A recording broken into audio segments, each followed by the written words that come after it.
ये वायरस बहुत तेज़ी से फैल रहा है। वायरस आपकी बॉडी में एंटर हुआ है तो वो कोई 7 to 10 डेज़ 14 डेज़ लेता है। तो जब पेशेंट को किसी को हो जाए तो उसको थोड़ा सा आइसोलेट हो जाना चाहिए। मेडिसिन जो है वो किसी आई स्पेशलिस्ट है उसके मशवरे के बगैर ना इस्तेमाल करें।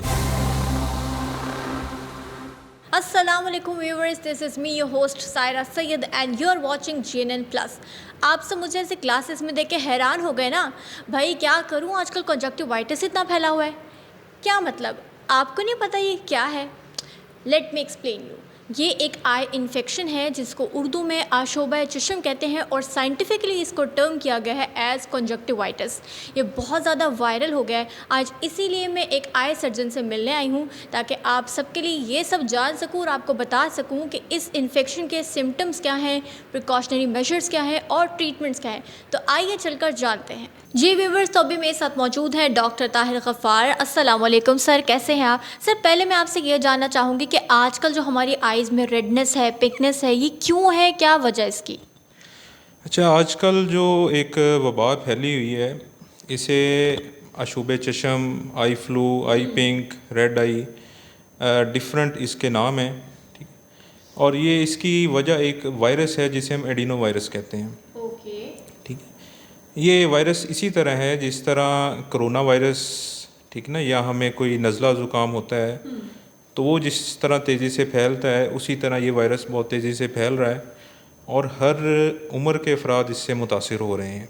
ठीक है, और इसमें बुनियादी तौर पर जो आँखों में अलामात होती हैं उनमें आँखों का रेड हो जाना, लाल हो जाना, इसके अलावा आँखों में जलन का होना, पानी का बहुत ज़्यादा आना और आँखों में दर्द होना, ये शामिल हैं।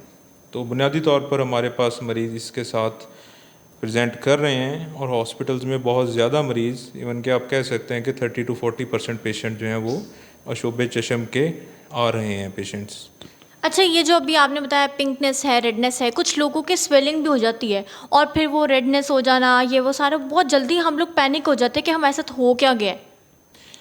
अच्छा, इसमें इस तरह मैंने आपको जो पहले बुनियादी वजह बताई कि रेड हो जाना और पानी वगैरह आना, तो उसके बाद अगर हम उसको कुछ पेशेंट्स में इसमें बीमारी की शिद्दत ज़्यादा हो जाती है। जिस तरह मैंने आपको बताया कि ये एडिनो वायरस है, तो एडिनो वायरस की कोई इसकी 40 से ज़्यादा इकसाम है और हर इकसाम में बीमारी की शिद्दत मुख्तलिफ होती है। ठीक है, और लेकिन इसमें यह है कि आजकल जो वायरस है उसमें ज़्यादा यही जो हमारे नॉलेज में है या हमारे रोज़मर्रा में हमने देखा है कि ये 3 4 5 दिन में पेशेंट ठीक हो रहे हैं। वो बहुत ज़्यादा शिद्दत नहीं है बीमारी की, तो पेशेंट जल्दी रिकवर हो रहे हैं। अच्छा डॉक्टर, इसमें लोगों का ये भी सवाल था कि उन्हें इचिंग भी बहुत ज़्यादा होती है, तो क्या ये ठीक है कि हम इचिंग कर लें? नहीं, इसमें जो इस बीमारी को आप कह लें कि इसमें फैलाव से रोकने में हमें मदद दे सकती हैं, तो हम पेशेंट को ये ज़रूर कहते हैं कि आपने आँखों को कम से कम हाथ लगाना है, आँखों को मलना कम से कम है। क्योंकि जो मुतासरा शख्स है वो जब अपनी आँखों को हाथ लगाएगा तो उसमें एक तो हाथ लगाने से जब किसी और से वो हाथ मिलाएगा या किसी तरह वो जरासीम वायरस दूसरे शख्स को ट्रांसफ़र करेगा, और हाथ मिलाने से जो दूसरा शख्स है वो अगर अपनी आँख को लगाएगा तो उसे भी जो है बीमारी मुंतकिल हो सकती है। तो इसलिए बार बार वो अपने हैंड वॉश करे, जो भी उसे मेडिसिन उसकी आँख में डाल रहा है वो भी पहले भी हैंड वॉश करे, बाद में भी करे। ठीक है, तो इसमें अपनी आँखों को बिल्कुल ना मलें। ठीक है, इसमें आँखों को जो जलन है उससे बचाव के लिए मेडिसिन उन्हें दी जाती है जो कि उन्हें अपनी इरिटेशन को या इचिंग को कम करने में मदद देती है। अच्छा, मैंने ये सुन रखा है जिस किसी को अशोभा चश्म हो, अगर हम उसकी आंखों में भी देख लें तो हमारी आंखों में भी हो जाता है। Is it true? नहीं, ऐसा कुछ नहीं है। उसमें होता ऐसे है कि हमारे जो घर में एक होता है उससे सबको हो जाता है, चांसेस होते हैं। उसकी वजह ये होती है कि कॉमन यूज़ की जो चीज़ें हैं, जिस तरह हमारा टॉवल है, ठीक है, हमारा उसके साथ पिलो है, तकिया है, तौलिया है, इसके अलावा बेडशीट है, साबुन है। ठीक है, ये जो रुमाल है, ये चीज़ें जो कॉमन घर में सारे शेयर कर रहे होते हैं, उसके शेयर करने की वजह से सबको हो जाती है, आँखों में देखने की वजह से नहीं होता। तो जब पेशेंट को किसी को हो जाए तो उसको थोड़ा सा आइसोलेट हो जाना चाहिए कुछ दिन के लिए, ताकि बाकियों को बचाया जा सके।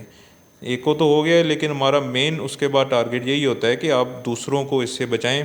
ठीक है, इसी तरह किसी को स्कूल में बच्चों को या ऑफिस में किसी को हो जाता है तो उसे आइसोलेट करके उसे बाकी बच्चों को बचाने के लिए उसे छुट्टी कुछ दिन के लिए दे दी जाए। दे ही ना दें। अच्छा खैर मुझे बताएं, कुछ ऐसा भी होता है कि कुछ लोगों की आंखों से जो वो आई फ्लू है वो पानी तो रिसता है, तो कुछ की पस भी निकलती है, वो क्या चीज़ होती है, वो क्या ज़्यादा हार्मफुल होता है? नहीं, बस उसमें बेसिकली वायरल इन्फेक्शन के साथ जो है ना उसके ऊपर सेकेंडरीली बैक्टीरियल इन्फेक्शन हो जाती है। जो डिस्चार्ज है या आँखों का चिपकना या सुबह के टाइम आँखों में डिस्चार्ज का आना, ये वायरल के साथ बैक्टीरियल इन्फेक्शन हो जाती है, जिसको उसके अकॉर्डिंगली ट्रीट किया जाता है बाद में। ठीक है। अच्छा डॉक्टर, क्योंकि मुझे भी एक दफ़ा एक टाइम में मर्ज़ लाहक हुआ था, तो मैं जब सुबह उठती थी तो मेरी आई लैशेज़ आपस में चिपकी होती थी और स्टिफ होती थी। तो उसमें मुझे बताएं कि हम लोग क्या आंखों पे पानी डाल सकते हैं? कुछ लोग अवॉइड करते हैं, कहते हैं इससे ज़्यादा होता है, तो पानी गर्म, नीम गर्म, ठंडा, कैसा? अच्छा, ठंडा पानी इसमें यूज़ किया जा सकता है, वो इन्फ्लेमेशन को कम करने में मदद देता है।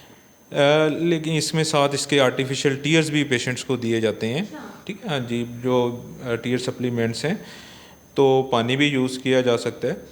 तो जो आंखें चिपक जाती हैं उनके लिए फिर ट्रीटमेंट मैंने आपका उसके लिए बैक्टीरियल इन्फेक्शन के लिए एंटीबायोटिक्स भी दी जाती हैं। तो इसका क्या ट्रीटमेंट सजेस्ट करेंगे? कुछ लोग कहते हैं अरे के गुलाब के ड्रॉप्स डाल लो तो उसी से ठीक हो जाता है, इज़ इट ट्रू?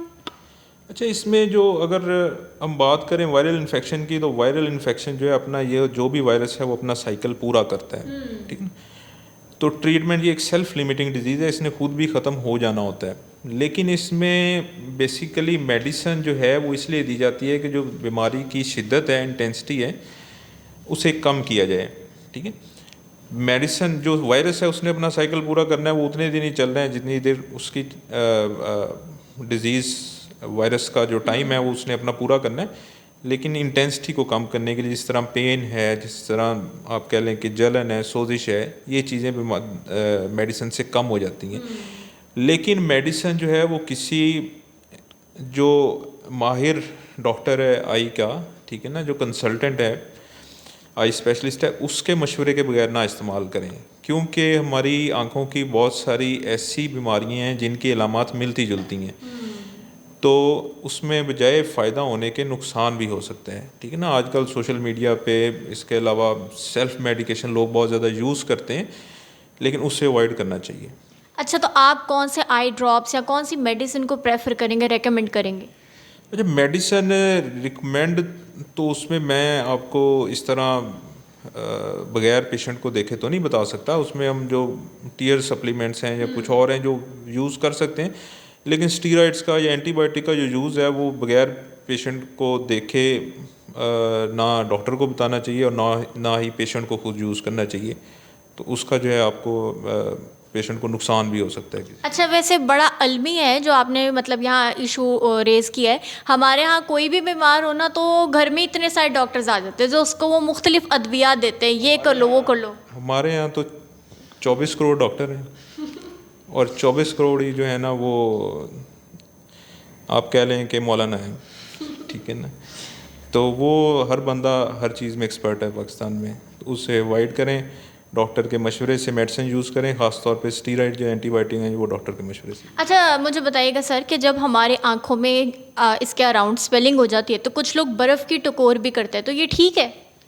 ठीक है, उसमें बर्फ़ की टकोर भी ठीक है, लेकिन मैंने आपको बताया कि वो सारी चीज़ें देसी टोटके ठीक हैं, उनका फ़ायदा है, लेकिन उसमें जो मेडिकेशन है वो ज़रूर यूज़ करें और उसे दिखाएं, बजाय इसके कि देर हो जाए डॉक्टर के पास आने में और फिर वो उसे कंट्रोल करना जो भी डिज़ीज़ है मुश्किल हो, तो उसे टाइमली आके अपना चेक करवाएं, टाइमली मेडिसिन लें। दूसरों को भी उसमें जो आपको बताया है कि किस तरह इसके फैलाव से बचा जा सकता है, तो दूसरों को भी बचाएं, ठीक है, ख़ुद भी बचें और मेडिसिन अपनी डॉक्टर के मशवरे से यूज़ करें। अच्छा लास्टली एक क्वेश्चन है मेरा आपसे कि ये इसका क्या ड्यूरेशन होता है, कितने दिन तक ये लाहक होती है? अच्छा, इसमें ये होता है कि ये फ़ौरन नहीं कि आप आप किसी से मिलें और उसे इन्फेक्शन है और आपको उसी दिन फ़ौरन हो जाएगी। होता ये है कि इसमें अगर आप वायरस आपकी बॉडी में एंटर हुआ है तो वो कोई 7 to 10 डेज़ 14 डेज़ लेता है अपनी जो उसकी प्रेजेंटेशन है अलामात के ज़ाहिर होने में इतना टाइम लगता है, ठीक है। और फिर उसमें वो कोई 7 से 10 दिन के लिए अलामात रहती हैं और उसके बाद नेक्स्ट 10 डेज़ के लिए वो कैरियर रहता है, दूसरे को ट्रांसफ़र कर सकता है, ठीक है। तो इसलिए ये जब आप किसी से मिलते हैं तो फ़ौरन उसकी नहीं आती, वो आप जब वायरस एक्वायर करते हैं तो उसके 10 डेज़ के बाद आपको जो है ना अलामत ज़ाहिर होना शुरू होती हैं, 7 to 10 डेज़ के बाद। तो ये कोई आप कह लें कि 2 to 3 वीक्स पूरा वो पेशेंट जो है उसके साथ इन्वॉल्व रहता है मेडिसिन के साथ, डिजीज़ के साथ। Thank you very much doctor for your time.